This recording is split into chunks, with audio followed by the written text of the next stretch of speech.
I'd like to welcome each one here this morning at our budget meeting for 2026.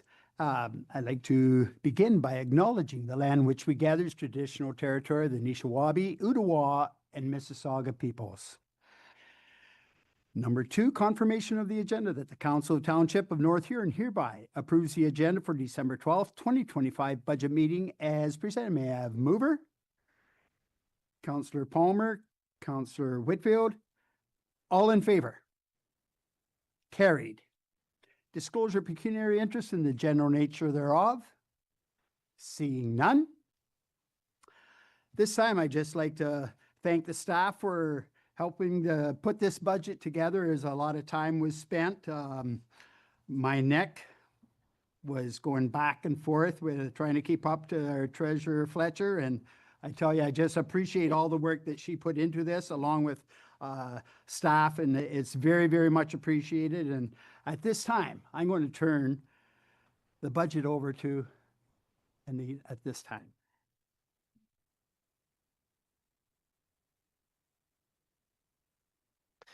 Through you, Reeve.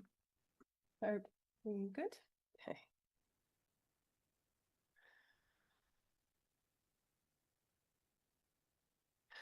So yes, for the 2026 budget process, this really was a combined effort on account of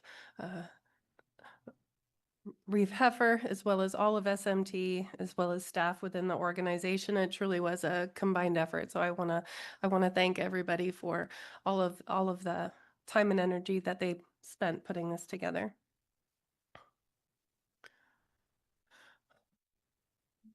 So just gonna pause for 1 second.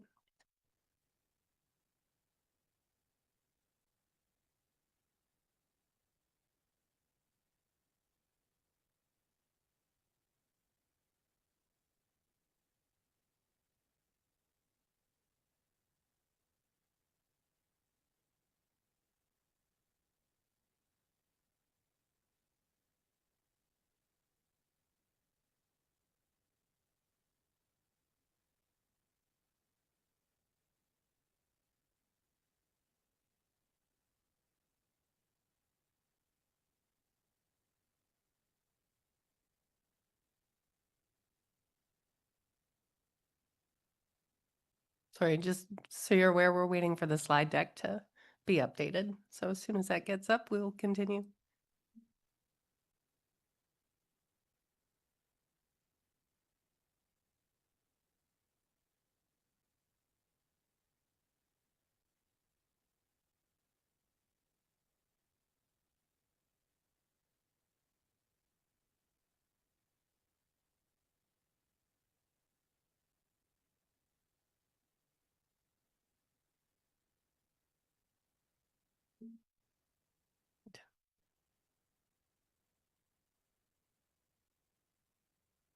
Right.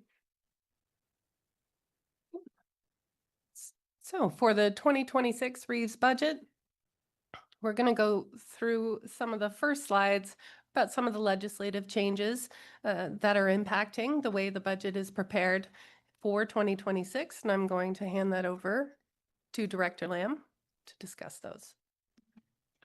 Thanks, Director Fletcher. Yeah, so we thought for the benefit of the public watching this budget process that we would explain the difference in the budget process this year, all driven by provincial legislative changes with the granting of strong mayor powers to many municipalities in Ontario, including North Huron.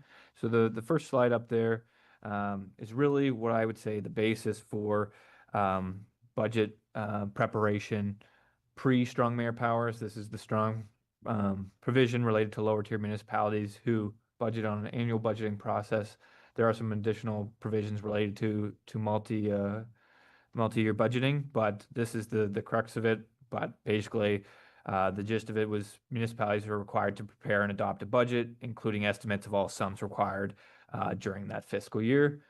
So that was really the benchmark of the starting point before strong mayor powers were implemented. So on the next slide, you'll see just a bit of history. So the province granted strong mayor powers to 150 additional municipalities that took effect May 1st, 2025. North Huron was one of those municipalities. And so strong mayor powers are set out in Section 284 of the Municipal Act. So that's where all the powers and duties given to the head of council, as well as two separate OREGs, OREG 53022 and OREG 58022. So those provide the head of council with additional powers and duties beyond those that they previously had under the Municipal Act. And this includes powers and duties related to the annual budget process.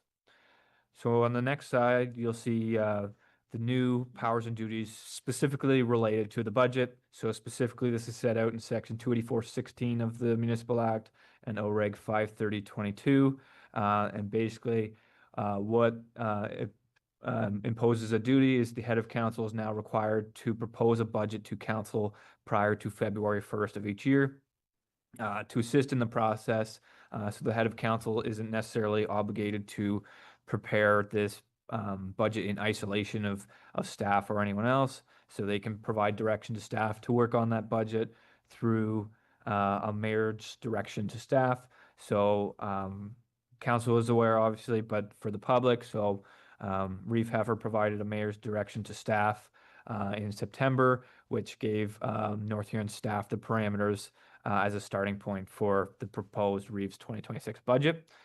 And then just not applicable here, but by default, if the head of council failed to propose a budget to council under strong mayor powers by the February 1st timeline, there is a default date, and it defaults to council when that budget has failed to be proposed by February 1st. So in the next few slides here, what you'll see is basically the new step-by-step timeline of the budget process under strong mayor powers. So the first step is the Reeve proposes the municipal budget and presents it to council. So that is what's happening today. So that date is December 12th, 2025, and that really kickstarts the rest of the process. So the second step is after the budget is presented, basically the council amendment period begins. So council has 30 days to pass resolutions making amendments to the Reeves proposed budget. Those amendments have to be made by council resolution. So those are the kinds of things that council can make today should they want to see any amendment. And also, if council is satisfied with that they've made the amendments they want to make, or that they have no amendments at all, basically council can shorten the council amendment period to a shorter date. So that just keeps the budget process moving. If that doesn't happen, then by default, the entire 30 days waiting period plays out. For any motions related to amendments to the Reeves budget, the Reeve is still entitled to vote on those amendments. And if no resolutions are passed within this council amendment period, the budget is deemed adopted following the expiry of the amendment period or following the new date set by council if council chooses to shorten the amendment period. So on the next slide, you'll see steps 3 and 4. So once council's amendment period has ended, either after the 30 days or after that shortened period, a Reeves 10-day veto period has been incorporated into the process by the legislation. And basically the Reeve has the ability to veto council's proposed amendments by a mayoral decision. So the Reeve has 10 days to do that. If no vetoes are made within the veto period, the proposed budget, including any amendments made by council, is basically included in the final budget and it's deemed adopted. Similarly, the Reeve has the ability to shorten the veto period through a mayoral decision. But it's important to note that in this stage, the Reeve can only veto the amendments and cannot introduce new changes to the budget.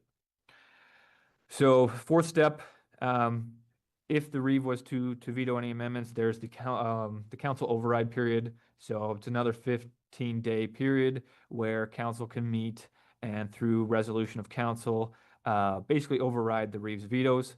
With this, under the Municipal Act, it does require 2/3 of majority to override the Reeves veto. For a council of 7, that means 5 members would be required to pass it. And similarly to in the council amendment period stage, the Reeve is still entitled to override a veto.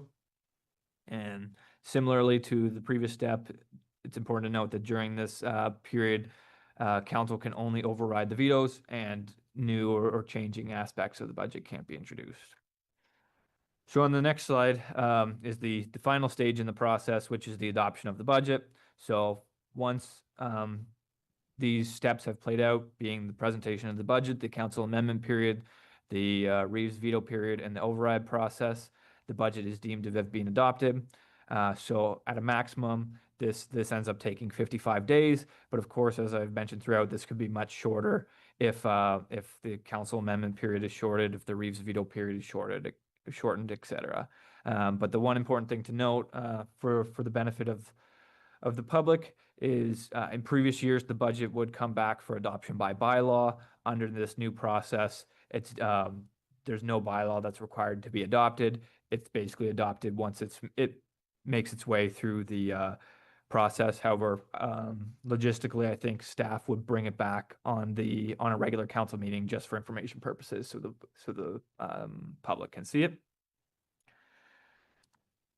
So that's basically a high-level overview of the new budget process under the changes in legislation. So yeah, now I'll turn it back over to Director Fletcher to go through the actual budget materials. Thank you. So now we get into, what do property taxes support? So what are we raising these funds to cover? So it's three main buckets: general operations, which are to cover the day-to-day costs of running our services for roads, parks, recreation, fire, and administration. It includes staff wages, utilities, supplies, and routine maintenance expenses to keep up facilities and make sure the township is functioning smoothly. Capital purchases. These are purchases that are going to benefit over longer than a one-year period at a time. So these are our main longer-term assets, like our roads, our infrastructure, our big machinery and equipment, our buildings, etc. And then we have our reserve contributions. So this is another bucket that we actively contribute to, and this is done primarily so that we can save some money today to help pay for the cost of purchasing mainly the capital purchases in a longer term basis, so that we can stabilize what we need in year. Because we know that most of the things that we've purchased historically cost a lot more in the future to purchase. So if we raise the money to purchase those future assets over a steady period, then it eases the burden on an annual basis when those capital replacements start coming up. And the reserve contributions, those are going to tie into the asset management planning for the township. So on the next slide, we'll see that this is a further breakdown of those three buckets where the tax dollars have gone to support general operations, capital purchases, and reserve contributions. I would probably adjust the 25 when I'm looking at it to show the general operations a little bit, to show it higher, not netting out the OSIF and the gas tax, and then reducing the reserve contributions. So effectively what's happened here, and this is going to tie into some later slides, is that historically we've received the OSIF and the gas tax funding from the government, and we have put those funds primarily into reserve accounts. So in 2026, what we've been targeting to do is to take those funds and, rather than put them into reserves, use them, because we do have time restrictions on how long we have to use those funds. And then that way, any funds that we have, we can start contributing to our own reserves and not have those external spending restrictions on those funds.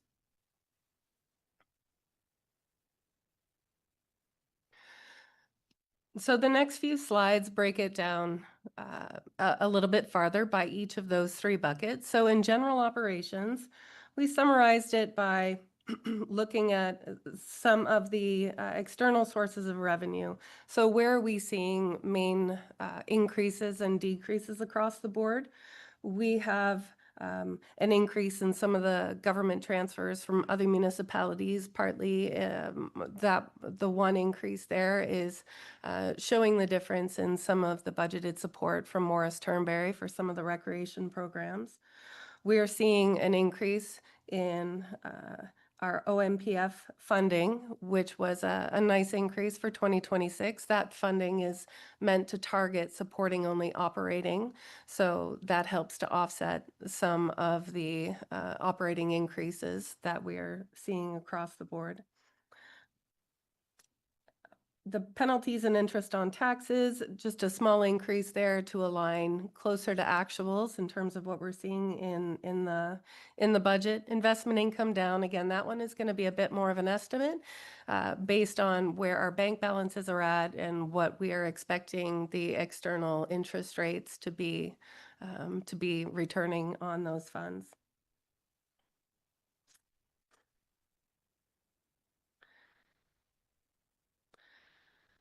So when we go to the next bucket for wages and benefits, this one presented a bit differently in 2026 in terms of looking at it from more of a focus of an FTE focus for the township.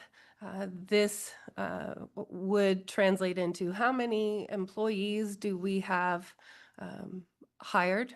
How many full-time employees, part-time? How many full-time equivalents do we have on our payroll? Now, where they allocate their time and where they are spending their time is a costing exercise that with the implementation of a new payroll system, we are looking to be able to do to make that burden a little bit easier on the staff to be able to enter their timesheets and modernize that process so that we can improve our cost reporting on the staff time. A lot of these, there was not a significant change for the wages year over year. There was a COLA increase. We are seeing updates to the pay band as previously approved by council. There is a contract position that's included in that total, but we also have revenue that you'll see that is offsetting some of those costs because that's a fully funded position. Enhancements to the benefit plan. And then for the 2025 total wages should have shown a little bit higher, save for a workbook issue for the prior year.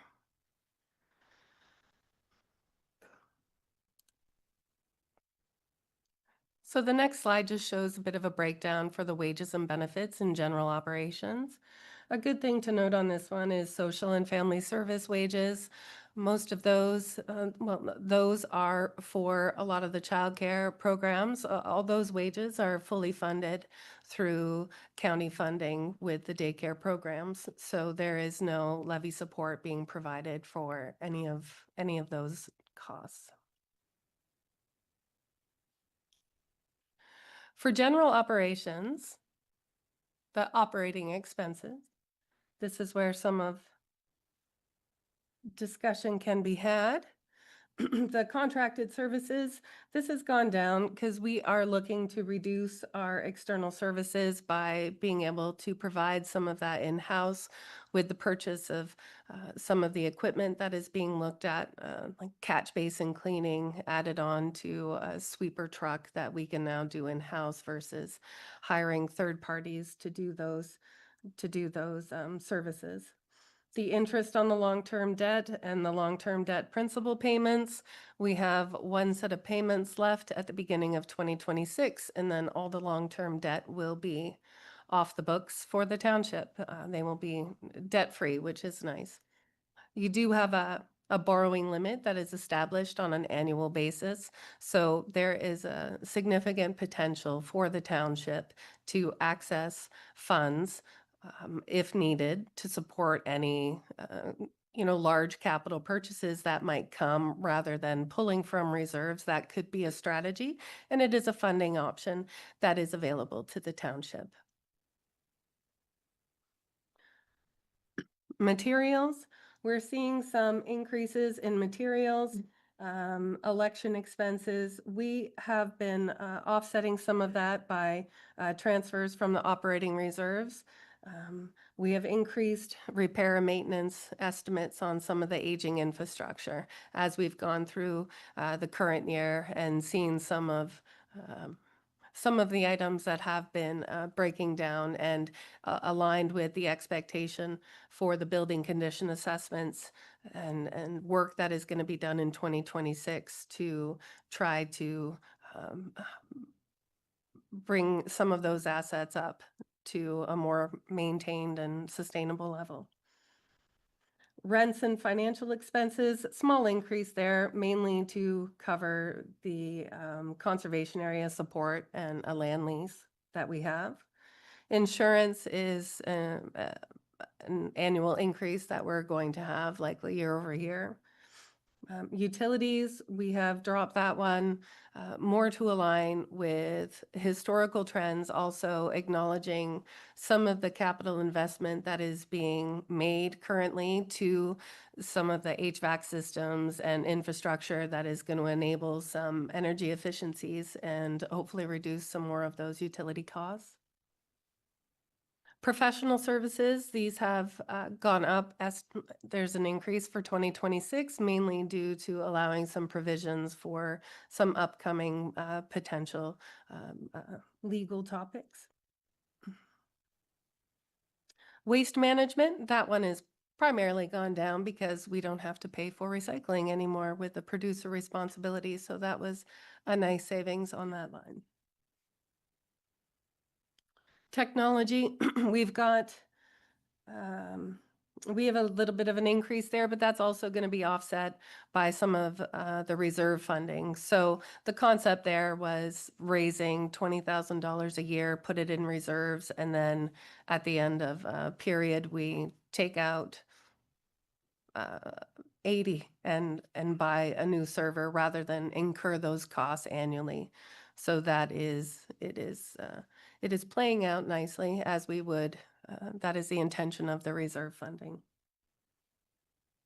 The study and policy updates, there were a couple projects in 2025 that will not be recurring in 26. So that has allowed for a decrease in that line. Fire call wages, these are, it's an estimate number that we have to put in because it's completely dependent on activity that happens within the year. And then we have agreements in place that we do our full cost recovery to any partners that we have agreements with that we're incurring those costs on behalf of. So that number will, that's going to fluctuate depending on what happens in the year. Clothing and safety gear, we've got a slight increase in that one as well. We do have an offset to that for fire. We've got some grant revenue coming in to help with the purchase of some additional equipment that is being needed to update for the employees there.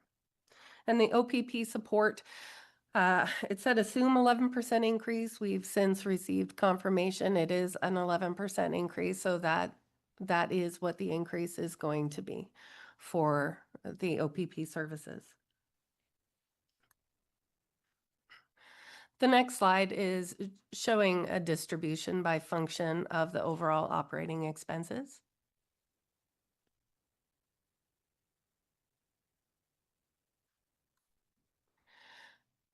Then we move on to our second bucket for capital purchases. And we can see for 2026, we are showing an overall increase in requests for capital purchases of almost 1.3 million. The majority of this is on account of a number of fleet items that are being requested. And there's some detail for those projects on the next slide. For the purpose of the 2026 budget, we have included all priority 1 and priority 2 requests that have gone in. We are looking to utilize some of the reserve carry forwards in those 2 external funding buckets that I mentioned earlier for OSIF and the CCBF, Canada Community Building Fund, previously referred to as gas tax.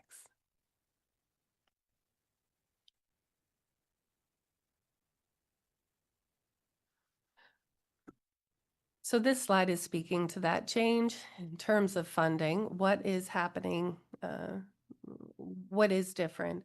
And one of the concepts that we tried to apply for 26 was enabling the teams, the departments to go out and pursue the projects that they are looking to do, but leverage those third-party reserve funds to do that rather than building them up. Because we are reaching our 5-year limit on some of them. So we must get to spending it.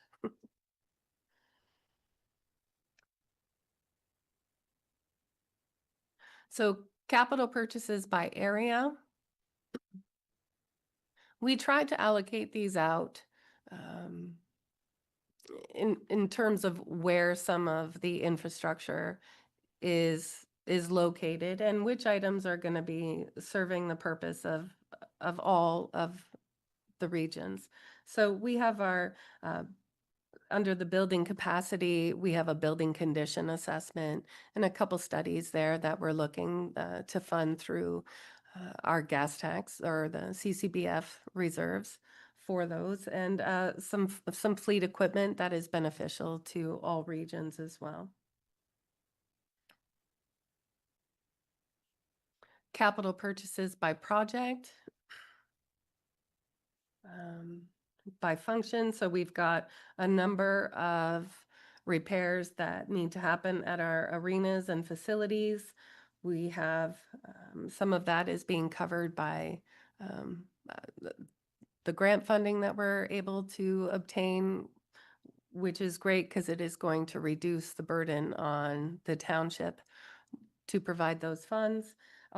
There's a 500,000 for roads, a little bit on gravel. There's also a little bit of gravel repair on the Camp B road. That's in the operating budget. That's not over here that you'll see.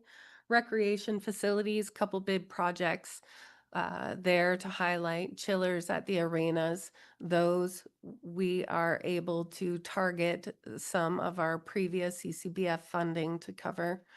So we're expanding the use of that pot to some of the other categories outside of roads and water and sewer.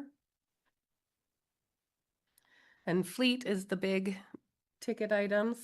And for fleet, there is, I would say there's more restrictions or limitations on external pockets of funding that we are able to utilize or access to cover the cost of some of those, which is why the levy portion of the funding for the 26 budget is higher because we are limited in the pools of funding that we're allowed to access to cover the costs of those items.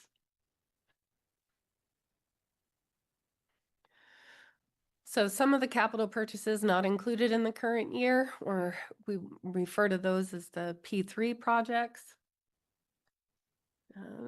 There are a few small items on there, although the fire truck, not so much a small item, but we Director Krieger has been looking at some other alternatives and options, and there is some additional grant funding that we're going to be investigating to see what we can obtain to help cover some of the costs of those fleet items within the fire department that are going to be coming up for replacement very soon. So when we look at the reserve contributions, in the prior year, most of what we are looking to do in the current year and moving forward as well is to help distinguish a little bit more within the reserve contributions. What are we contributing for on account of operating or capital? So an example would be an election expense reserve that gets contributed to. It's more of an operating reserve that we're looking to provide for, or whether we're contributing to those reserves on account of capital, or if we have any other external conditions on those funds that we are setting aside. Now, one of the adjustments that we will be proposing for this budget is today is an example would be the Columbus Center transfer to reserve for 12,500. They do a pledge, so we can show the revenue, show the transfer to reserve, and there's no net impact on the levy, but that line would be showing on the slide.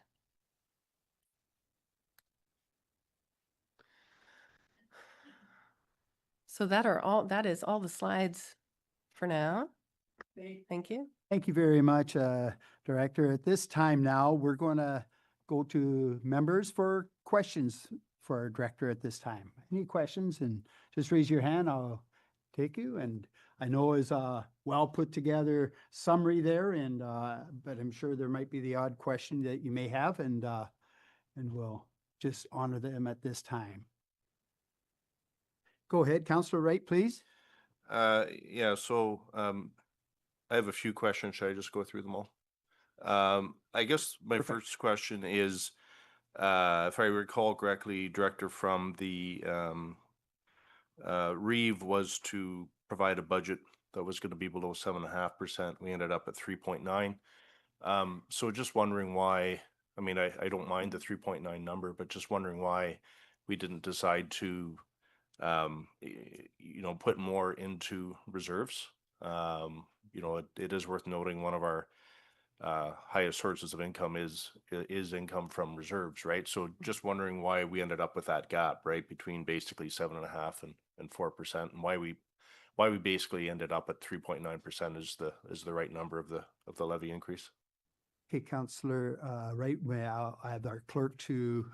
Yeah, so through your worship, to just clarify the mayoral direction to staff, it basically set the parameters as no higher than 7.5. So it gave us that wiggle room we needed, but yeah, that was the absolute maximum. But 3.89 is kind of more in line with the budget's levy increases you've seen year over year, as opposed as in specific regard to the reserve contributions. I'd turn it over to Director Fletcher for that piece, but I guess just an important distinction in the direction that Reeve Heifer gave to staff was that an absolute maximum of 7.5, but you have the wig. But basically, he said to us, if you come in lower, that's even better. Yes, so through you, Reeve, to Councillor Wright, that is part of the discussion today. So should council like to do that, we could very easily add as much as you like into the contributions to reserves under the asset management funding reserve and bring it up to whatever number that you would like to see. Yes. Okay. My next question. So the OPP costs going up 11%. Not maybe a question for staff, but how is that OPP budget set and approved? I spent some time this morning looking at the OPP detachment board, and I didn't actually see the OPP budget presented to that board for approval. So I don't know if our CAO or Reeve or Councillor Van Hissem can answer that question. How is that approved? Because it's so far above inflation. I'm just wondering what's driving that 11% cost increase.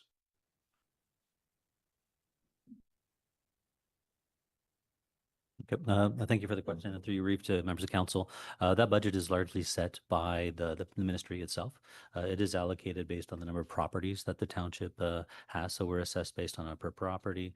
It outlines the reference to the fleet and the numbers of officers that are actually involved in the contract. So that the ministry spells that out, and based under our agreement, we don't really have a say. The negotiation for salaries and for their staffing is held above us. We don't have any input in that. So that is more of a reflection of the recent collective bargaining results from the police. So that's why the increases are being input more this year. Last year we did receive some refunds from the province. However, this year that funding is not available. Okay. And then my last question, Reeve, just to confirm, we're actually not drawing on any reserves this year. Is that correct? Sorry, through you, Reeve, other than a little bit of draw for the IT server. Okay. Thank you, Reeve. No more questions. Oh, sorry. And the previous reserves for the OSIF and gas tax as shown on the capital slide. Yes. Thank you, Reeve. Maybe just as a follow-up as well regarding the reserve question, there will be a report being presented at the next council meeting on Monday night regarding the asset management plan, which identifies different strategies and opportunities to bring into play. One of the pieces that you'll be reading and seeing publicly is the ask of putting about $350,000 a year into reserves. We don't have that direction from council yet, but that's kind of like the target point that helps us identify over a 10-year period. If we start putting that balloon of funding every year and can continue to grow that reserve fund, will help us go a long way. And again, that's one number that was presented there. That'll be part of your discussion Monday, but it can be part of the discussion today as well. Go ahead, Councillor Palmer, please. Thank you, Reeve. Director Lamb, procedurally, could you just clarify when an amendment, if an amendment is made, like, do we gather all the amendments and council votes on them as a one, or do we do them singularly? Through your worship, to Councillor Palmer, that's a great question. So I think logistically we'll go through all the questions first that council has for staff, and then basically we'll open the floor for motions.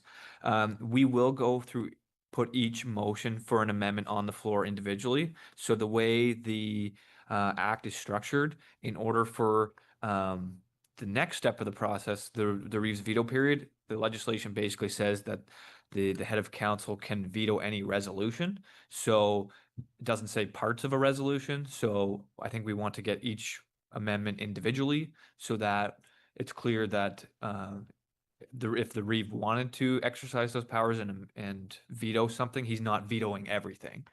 So I think is what we'll use as our process.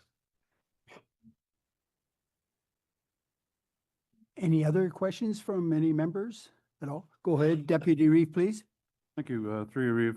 Will this be towards Chief Rieger or who might answer this one?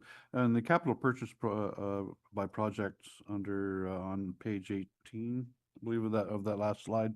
Under fleet purchases, it was a 2008 Dodge Rams, the Squad 5 pickup truck for $125,000. Is that just a typo on the year, or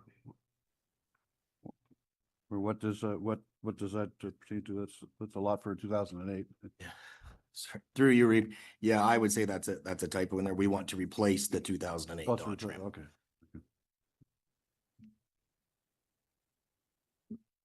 Go ahead, Councillor Palmer. Yeah, thank you, Reeve.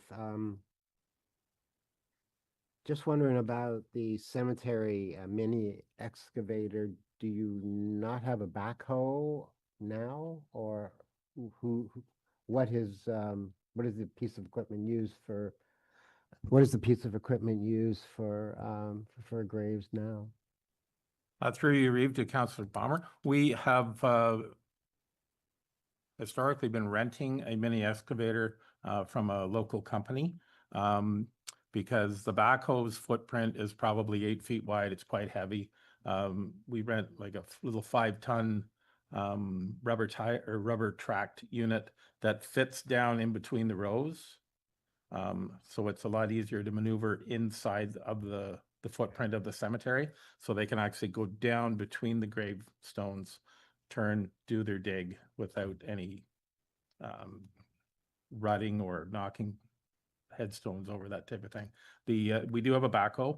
It's very cumbersome in those situations, and that's why we're looking at purchasing a mini excavator so that we can get rid of our rental charges and that we can use that asset within the township to do many other items that will benefit the public works. Thank you. And with that, that can be easily moved around in the trailer that they recently purchased, I take it? Your worship, it's correct. Thank you. Go ahead, Councillor Palmer, please. Yeah, thank you, Reeve. I'm just wondering, the aquatic, the reduced memberships and program registration, like they're down. Are you just being conservative or like if this is what you're thinking it's going to be, do you have what's your game plan to increase it for the next year or through this year? Through you, Reeve Heffer, to Councillor Palmer.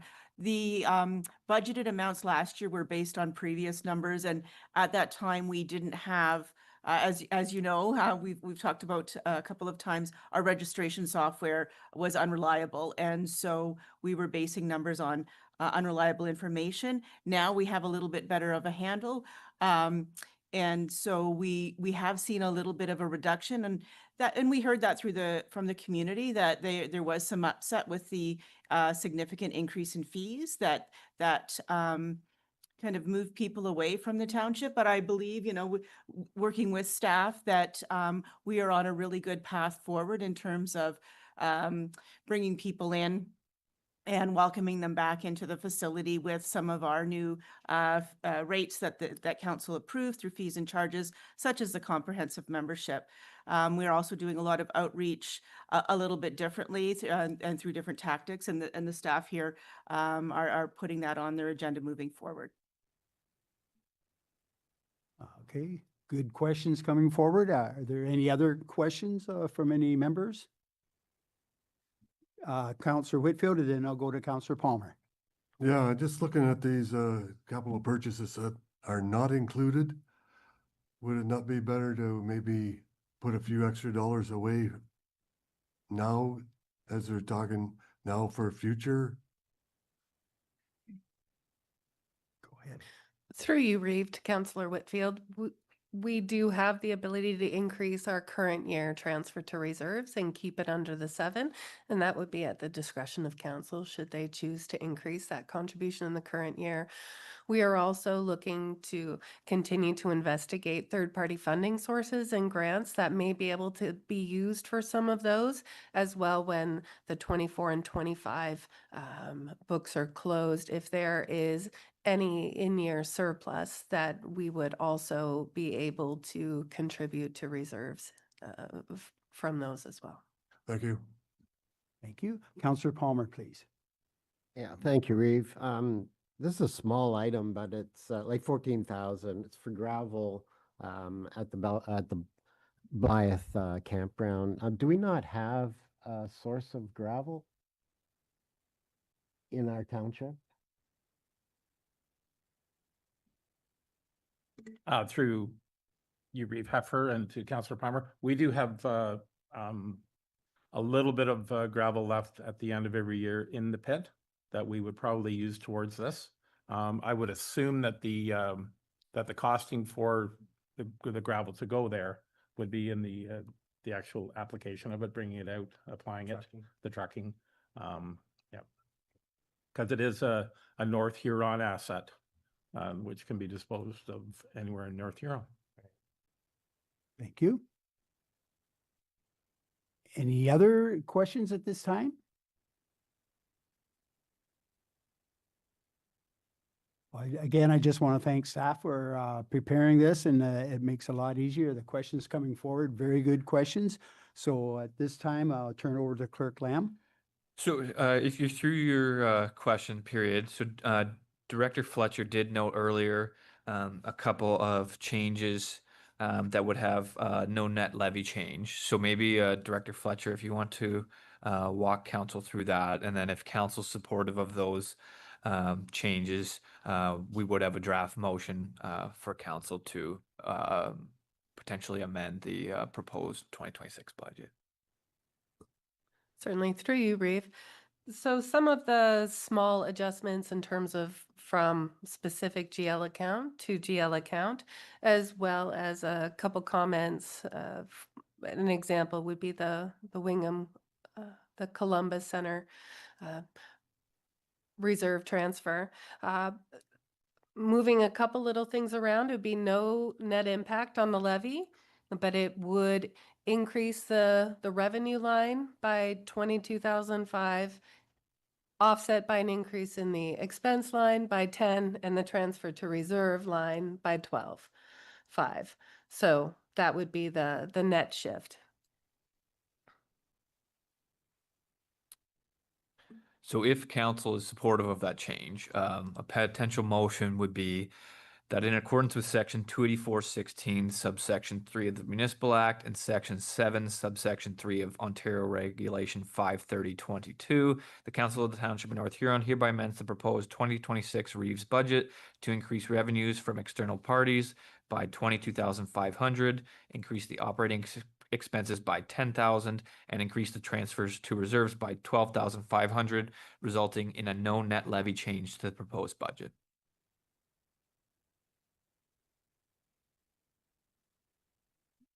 Do I have a mover with that? Counselor Palmer? Seconder? Counselor Wright? All in favor? Carried.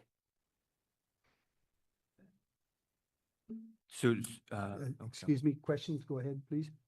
Thank you. Through you, Reeve. Just curious in the budgeting process, on capital purchases and projects going forward. I don't see any reference to projects that we have currently underway from passed on from 2024, even back from 2023. We have projects that haven't been completed yet. Are any of those requiring funding in 2026 in this budget so they come to fruition? Things like the standpipe and some of the infrastructure upgrades, the North Line and such like that. Are we not putting any money away for any of those? Director Fletcher, please. So through you, Reeve, to Councillor Faulkner. Yes, there will be some separate reports that we're going to be coming forward with once we have all the details about the total costs and potential funding options that we have for them, if there's any exposure, as well as a proposal for how to fund those projects. And that would be sort of separately contained, most of them within the user pay budget. Counselor Palmer, please. Yeah, thank you, Reeve. Director Fletcher, I was just wondering, did we received a grant from Morris Turnberry regarding rec? Can Correct. you give us the figure? 60. Approximately 60, and that is one of the reasons when you do the comparative, what was in the budget for 25 versus 26, it's showing an increase there to reflect what we have requested from them for that. So, yes. Counselor Wright, please. The costs associated with the PFAS mitigation, what is the plan for funding those costs?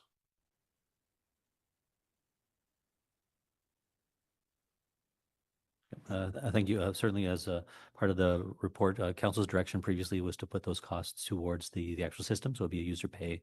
It would go towards the costs that are assessed to the users there, coming from a reserve fund that we had. I don't recall council providing that direction, but I forget things, so that might be the case. But I think maybe that's something that should be reconsidered, right? Like, I'm not sure why that mitigation would come from user pay when the issue is related to. Director Lamb, could you? I'm trying to stay broad here, but it was related to a general issue, right, of the municipality, not a specific issue related to user pay services. So maybe it's something we should reconsider. What I will say is the matter will be coming back to council for consideration in January. That's the next step in the process. Thank you. Any other questions at this time? Okay, I'll turn it over to Clerk Lamb. So yeah, this would still be the council amendment period. So if there, I guess what I would say is if there are any other proposed amendments that council would like to see to the 2026 Reeves budget, now would be the time.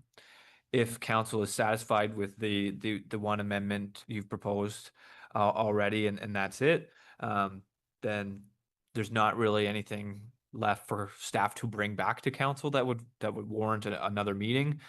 So I would suggest that you may want to pass a motion to amend the 30-day period to shorten the process up, which then moves things to the next stage, which means we get our budget adopted faster, which means, of course, we get our tenders out faster. But before you do that, you just want to make sure you're satisfied that you have no other potential amendments. Okay, the Deputy Reeve, please. Yeah, through you, Reeve.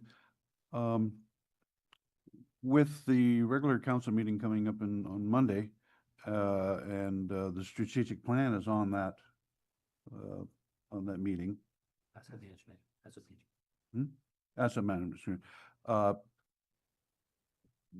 Would we not expect some changes possibly to come forward as to projects and funding when we're going through the asset management plan may change what our priorities are once we get into the nitty gritty of it, of things that we want to move forward or see that things that should be adjusted may change this budget. So I'll turn that over to Director Fletcher, please. Through you, Reeve. To Councillor Faulkner. With the presentation of the asset management plan on Monday, one of the things that we're going to be discussing in conjunction in Q1 of 26 is also bringing back a report on our overall reserves and reserve status, and then taking a look at potentially implementing a bit more bite-sized chunks to the asset management plan. So initiating potentially looking at an actualized 10 to 20-year fleet reserve, because we know that things on wheels don't tend to have a lot of funding and we need to have a good strategy in place to physically fund those over the next little while. And as we work to refine the details of the components within that asset management plan, I think the reality is most townships are in the same position where it's very difficult to fully fund an asset management plan at this point. So we fund what we can currently, and that is one of our biggest constraints. Is we can really only do what we can do, and so that is part of our intent, is to bring back some of those capital planning components into a bit more compartmentalized pieces, because the asset management plan is, it's kind of like, you're going to wish for wish for everything, but then we're going to have the reality of what we're going to actually be able to implement, and that is going to be able to have a little more context around it when we combine it with discussions on our current reserves. thank you. That cleared up. Thanks. Okay. Yes, so again, if there are no further amendments, and if council doesn't want staff to bring anything back further for a budget meeting, again, I'd say it would be prudent to shorten your 30-day process to move us forward to the next stage in the process. So a potential motion would be that in accordance with Section 7, subsection 4 of Ontario Regulation 53022, the Council of the Township of North Huron hereby shortens the 30-day period that council may pass resolutions making amendments to the proposed 2026 Reeves budget to end on December 12th, 2025 at 4:30 p.m., which would be the end of today, or council can change that to whatever you see fit. Okay, go around and if you have anything that you'd like to say at this time. With that, go ahead, Councillor Palmer, please. Thank you, Reeve. I just wanted to commend Director Fletcher and staff. This was well put together, and I phoned poor Annette a bunch of times, sick and everything, but she cleared up a lot of things, and like this was probably one of the best presented budgets I've seen, and I just want to thank you for that. Anybody else? Okay, at this time, putting forward, is anybody like to move the motion that Clerk Lamb gave? Okay, moved by Counselor Wright, second by Counselor Palmer. All in favor? Carried unanimously. Okay.